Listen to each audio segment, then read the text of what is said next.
এই আর্টিকেলগুলোর বয়স কত বলেন? মানে 15-17 বছর। এই মানুষগুলার কোন রকম মানে জুলাই সনদে একটা হাস্যকর একটা বস্তুতে রূপান্তর করেছে এই রাজনৈতিক দলগুলা।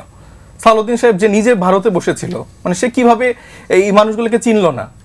সে মীর মুগ্ধর বাবাকে কিভাবে সে চিনতে পারছে না? কিভাবে সে ফ্যাসিস্ট বলে আখ্যায়িত করে? আহত হয়ে বলেছে যে আপনার ক্ষমা চাওয়া উচিত, সেটাতেও সে অ্যালাউ করছে না। তার অহমিকা, তার দম্ভ, মানে সে কোনো কিছুতে কোনো কিছু ফিল করছে না। বাংলাদেশের তরুণ শ্রমিক জনতার ঐতিহাসিক ভুল হচ্ছে রাজনৈতিক দলগুলোকে বিশ্বাস করা। যারা 5 তারিখ ক্ষমতার জন্য ক্যান্টনমেন্টে গিয়েছিল তাদের থেকে আসলেই এতটা আশা করা ভুল।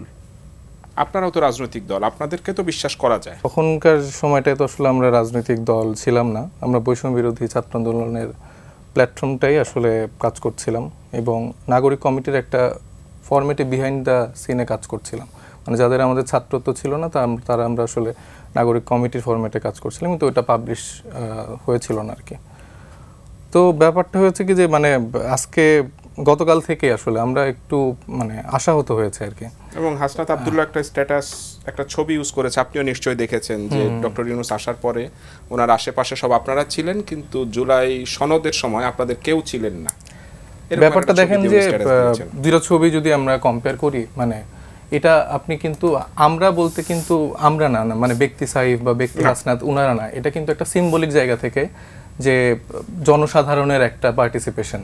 আর পরের ছবিটাতেই দেখবেন যে বর্তমানে যেসব রাজনৈতিক দলরা আছেন তাদের একটা পার্টিসিপেশন, কিন্তু ওইখানে আসলে জনগণের যে পার্টিসিপেশন সেটা কিন্তু আসলে ওইভাবে ছিল না। এবং এতটা হতাশা ভর করলো কেন আসলে হঠাৎ করে আপনাদের ভিতরে? হতাশাটা মানে ভর করেছে এই কারণেই যে ধরেন যে মানে আমরা যারা আসলে সামনে থেকে ফাইটটা করলাম বা আমাদের যেসব মানুষগুলা নিহত হলো, আহত হলো, মানে তাদেরকেই যখন সালাউদ্দিন সাহেব হচ্ছে যে ফ্যাসিস্ট বা আওয়ামী লীগের দোসর এরকম ট্যাগ দিয়ে দেয়, মানে সেটা তো আমাদের জন্য খুবই কষ্টকর। মানে 1 বছর না যেতেই মানে এইটা একটা আপনাদের যুক্তি রয়েছে, কিন্তু ওখানে যারা গিয়েছিলেন সবাই কি আসলে জুলাই যোদ্ধা, সেটা নিয়েও তো একটা বিতর্ক রয়েছে। না দেখেন, মানে আতিকুলের কথাই আমি বলি, মানে অভ্যুত্থানের পরেই হচ্ছে আমরা তো সেই সময়টায় বিভিন্ন মানে পঙ্গু হাসপাতালগুলোতে সাপোর্ট দিচ্ছিলাম। মানে আমি নিজেই ওইখানে ছিলাম সেই সময়গুলোতে। ওরই আরেকজন সহযোদ্ধা সে আমার কাছে বলছিল যে ভাই আমরা দুইজন, আমার আর একটা বন্ধু ছিল, সে আমাকে সেভ করছে, পুলিশ তাকে গুলি করছে। এরপরে হচ্ছে যে মানে সরি আমি একটু সেভ করছে, তারপরে হচ্ছে যে সে যখন তাকে সেভ করে সামনে গেছে তাকে আবার গুলি করে মেরে ফেলা হয়েছে।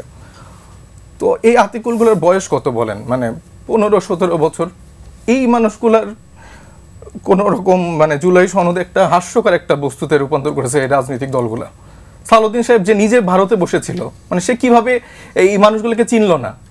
সে মীর মুগ্ধর বাবাকে কিভাবে সে চিনতে পারছে না? কিভাবে সে ফ্যাসিস্ট বলে আখ্যায়িত করে?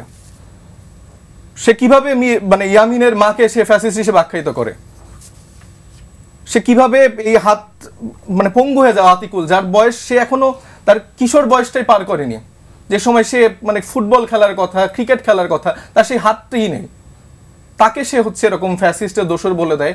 এবং তাকে যখন আমরা আহত হয়ে বলেছি যে আপনার ক্ষমা চাওয়া উচিত, সেটাতেও সে অ্যালাউ করছে না। তার অহমিকা, তার দম্ভ, মানে সে কোনো কিছুতে কোনো কিছু ফিল করছে না। দে আর অলরেডি ইন পাওয়ার। তারা অলরেডি যে টোনে কথা বলে, মানে মানে জুলাই সনদ তাদের মতো করে হবে, এর কোনো বাস্তবায়নের রূপরেখা, এর কোনো কিছু লাগবে না। আপনারা এসে স্বাক্ষর দিতে কেন দিবেন না? এই মামাবাড়ির আবদার করার জন্য কি এত মানুষ শহীদ হয়েছে, এত মানুষ আহত হয়েছে?